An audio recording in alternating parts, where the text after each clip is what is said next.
Welcome back to another episode of Technology for Independence with Christopher Cooley. Christopher Cooley is going to be talking about hearing aids and other devices, so stay tuned.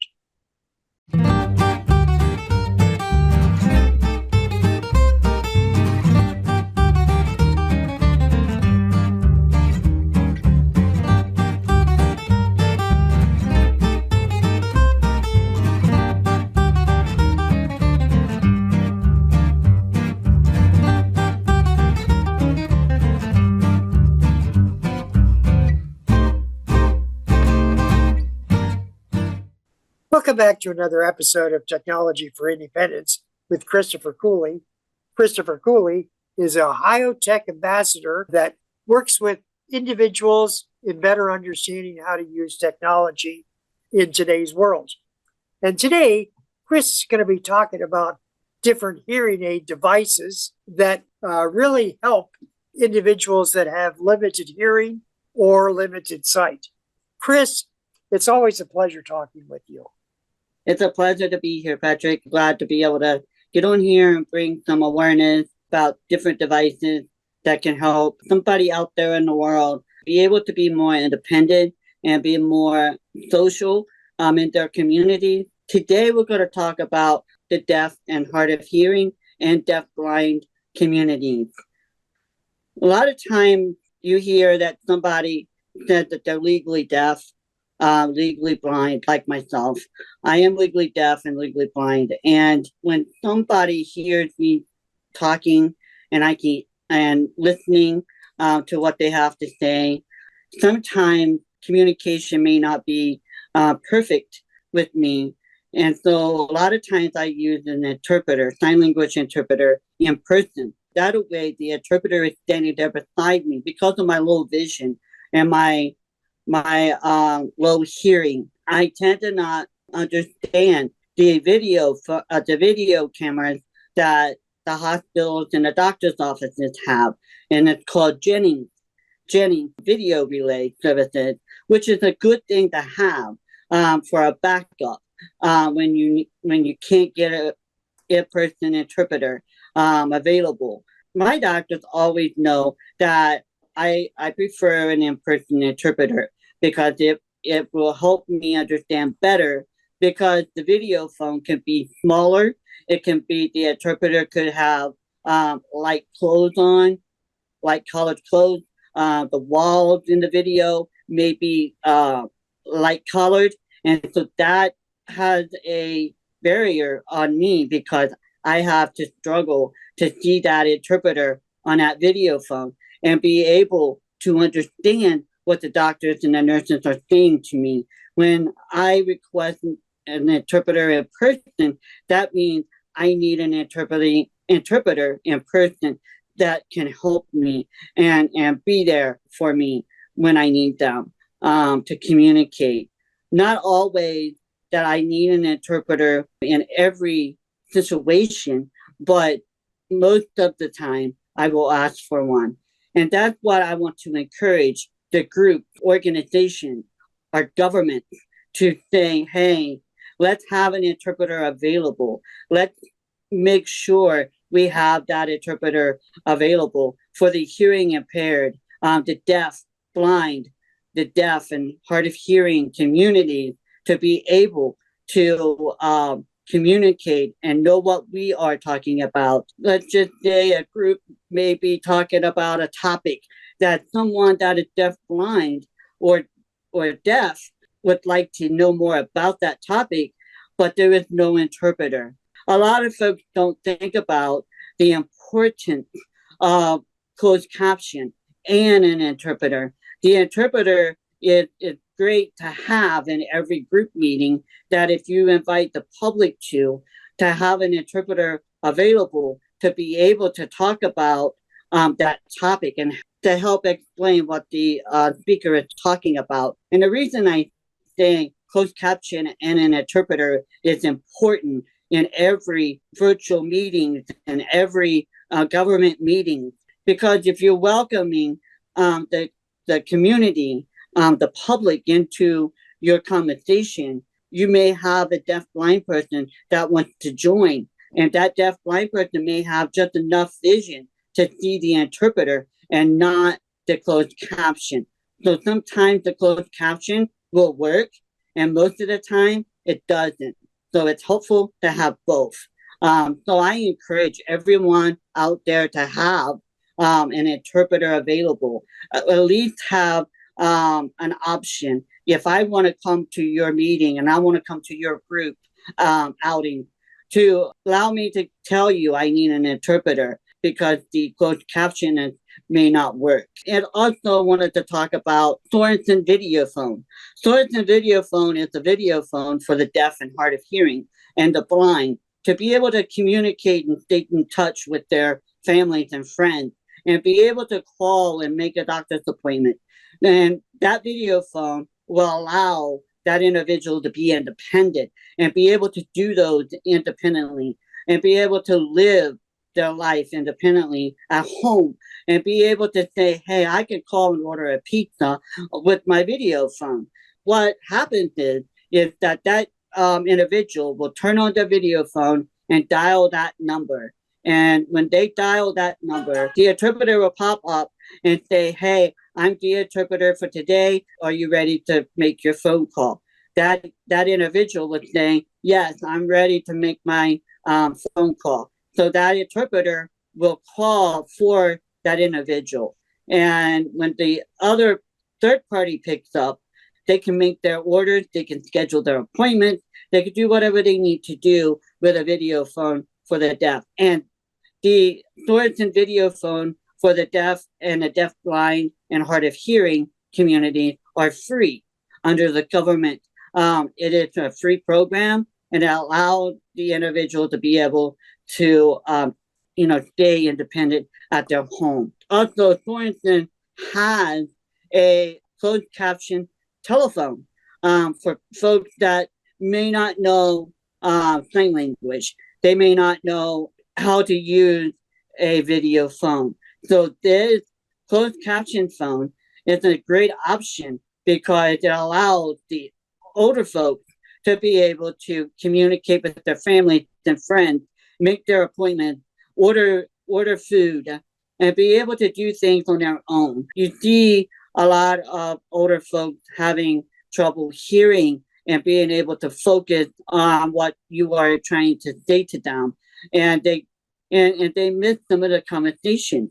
So the closed caption is a great way where they can read what you're saying.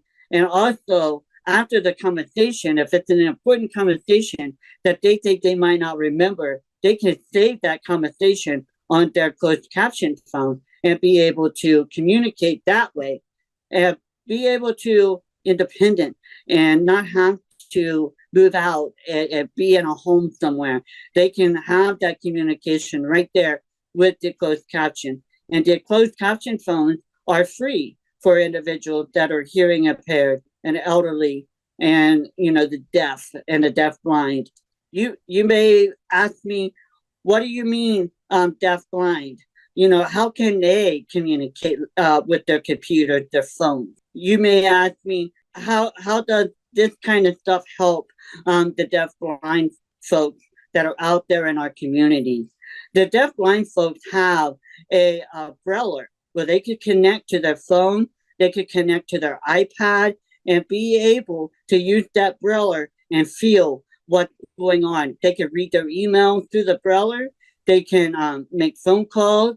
They could do a lot of things with their little braille hooked up to their iPad or computer, and also the iPhone. The iPhone is a great thing to have because now they have options where you can connect your iPhone to your hearing aids. I use Shark hearing aids, so I can connect my Shark hearing aid to my phone and be able to hear music, be able to hear the conversation, and help take away that background noise.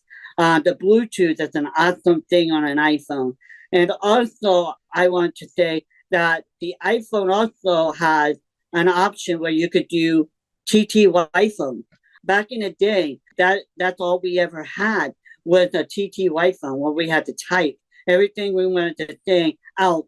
And the second party of that the TTY operator, relayed our text message on that little TTY to the individual that we're talking to. And also that operator will respond back in text to tell us what that individual is saying. In our cell phone, we can turn on the TTY mode and be able to text back and forth with each other and see the text. Our iPhone can also, we can turn on the closed captioning if it's helpful, and be able to hear everything that somebody's saying on the other line and be able to communicate with others. Also, there's a hearing aid that you can find at Walmart. Walmart has a section of things that you can see on TV. The section has varieties of things that you see on TV. They have a hearing aid that actually is an awesome hearing aid that if you can't afford a regular hearing aid from a hearing program, that you could go to Walmart and be able to get these hearing aids. And I recommend them because they are very loud. They are very helpful and they are great to have. I have a couple that I just hold on to. I need a backup, and I have those hearing aids that you see on TV at Walmart, and it's a really helpful tool to have. And if you're just having trouble hearing a little bit, those are the hearing aids to get. Chris, you've given a lot of different technologies that we can use. When you talked about having an interpreter, one of the things that I feel is that you're going to have to spend some money for an interpreter. Interpreters do that as a service, but they also need to be paid. What's your thoughts on the cost?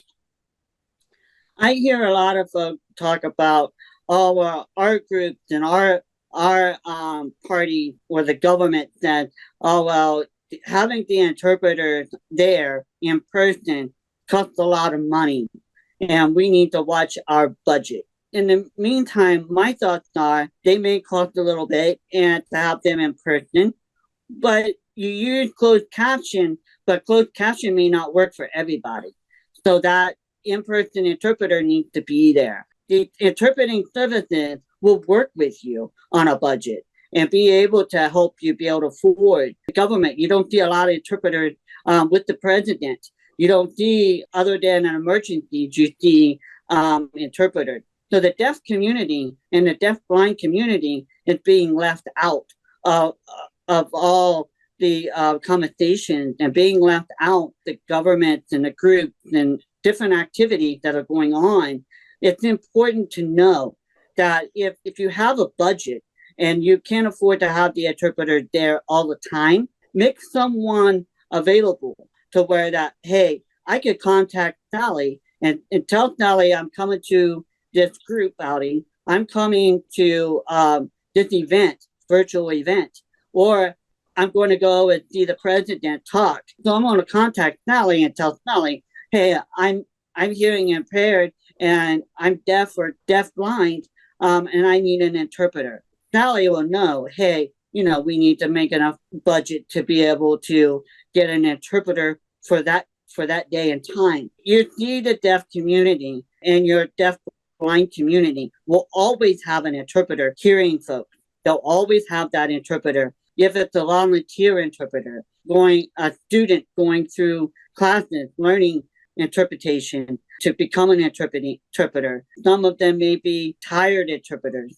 So there's a lot of other options than going to an agency. There's independent interpreters also that will, independent interpreters will work with your budget and make it fair to have them available in your group outings, in your virtual meetings, I contacted someone the other day about having the interpreter, and they're like, can we do closed caption? Yes, closed caption will work, but we got to think about it. Will closed caption really work?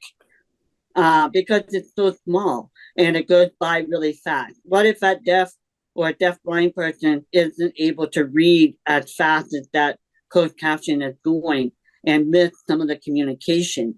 And so therefore they're left out.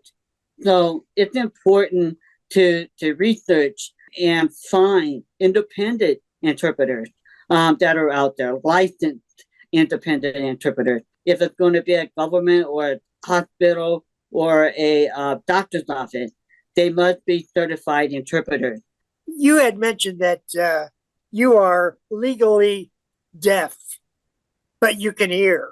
We have different sounds, such as road sounds, street sounds, in-house, different places like that.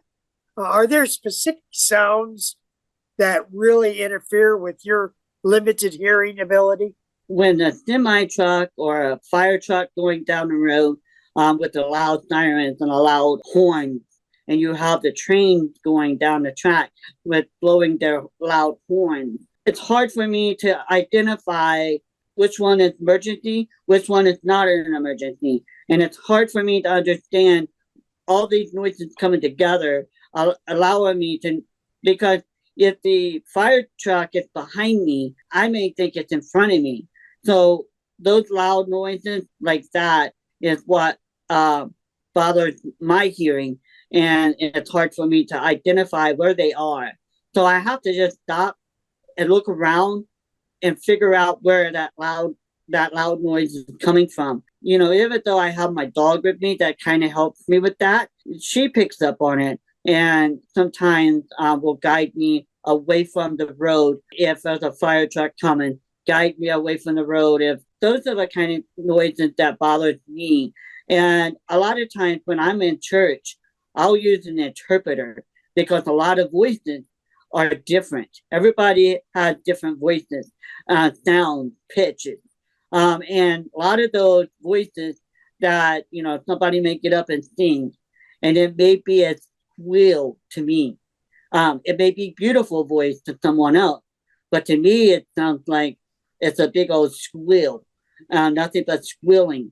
And so it's hard for me to understand that. It's hard for me to be able to enjoy the music without an interpreter. So I always, the church always has the interpreter there to help me to know what they're singing. I don't criticize them because of their voices, because it's reality and it happens. We all are different and we all have that different pitch that we just can't handle. I know that you're limited on your vision.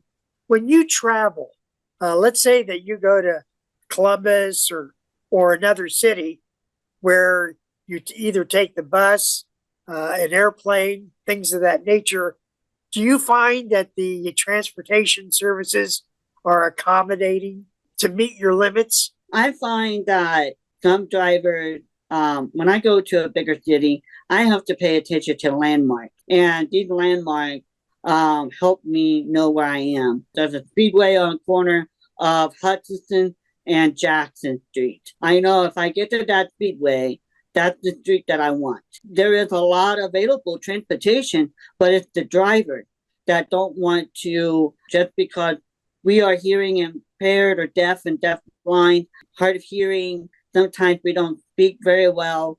And that could be an issue with the drivers. And sometimes we get dropped off to a place that, we're not really going to. And some of the drivers will do that because they don't understand or can't communicate. And that's why it's important to have your cell phone and be able to text back and forth with each other and be able to communicate that way. Writing things down could be difficult because if you have a deafblind individual getting into your vehicle, you may have that problem of that individual not being able to read your handwriting. So texting is a great way because they can blow it up and make it bigger and see what you're saying and text back to you. That's a great opportunity. And also the biggest problem is with service dogs. A lot of drivers don't want to pick up somebody that has a guide dog, service dog, hearing dog, autism dog. They don't want to pick an individual up with disabilities for the service dog. And that's a big problem because when you have a deaf-blind individual that has their guide dog with them or their service dog with them, we know when we call the share ride and we connect to them and tell them that we need a ride, the driver may pull up and see us with our dog, but we may not see them. But we know they are there in the area because our phone told us that they're there. And so we are searching around looking for them, not knowing that driver drove off. That driver drove off because he or she didn't want our service animal in their vehicle. That's the biggest problem of communication today, transportation wise. The airports are pretty good in with working with people with disabilities, and bus stations and train stations are great working with people with disabilities. It's the share rides, the cab, the taxis that are the problem. That that makes us have to stand longer out on the street to figure out how to get transportation.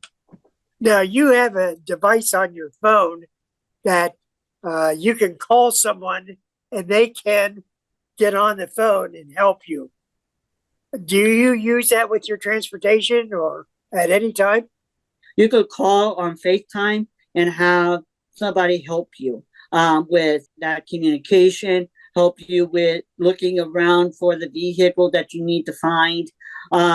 Let's just say I'm in New York and I need to find a yellow taxi cab. I don't know where to look. And so I could call my niece and be on FaceTime and she can help me with the video. I could turn my phone around and she can see it and help me find a yellow taxi cab. FaceTime is a great thing too, because it allows you to communicate in different ways. And so that's a great option on an iPhone. I know that you're part of the Ohio Tech Ambassadors. Share with us a little bit about what the Tech Ambassadors program does. Ohio Tech Ambassador program, we work hard on bringing awareness about independence. You get somebody that may have autism, you may get somebody that is deaf-blind, and a lot of people think, oh, well, you can't be independent. You can't live on your own.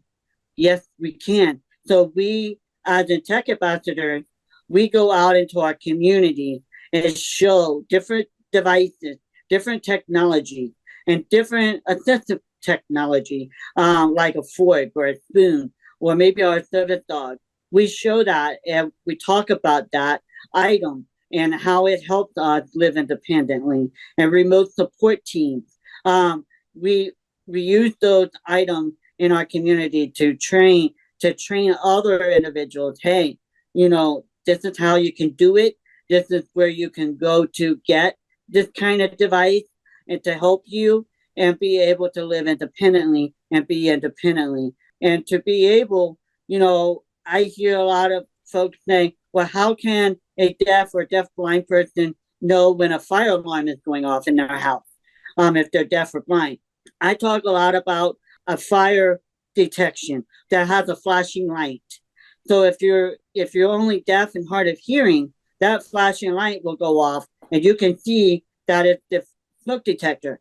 And if you are asleep, they have a vibrator that you go put under your bed and be able to feel that bed shake when the smoke detector goes off in your home. And also, if you're deaf blind, they have pagers that you could connect to your smoke detectors and be able to feel that vibration and know it is the smoke alarm going off in your house. And also the same with the bed vibrator. Hey, we're talking with Christopher Cooley. He's a tech ambassador with the Ohio Tech Ambassadors organization. On the screen, you'll see their website that you can go, and depending upon the kind of tech ambassador that you want to talk with, they are absolutely free, and we'll be glad to answer any questions you might have and also speak to your organization. Chris, thank you. Thank you.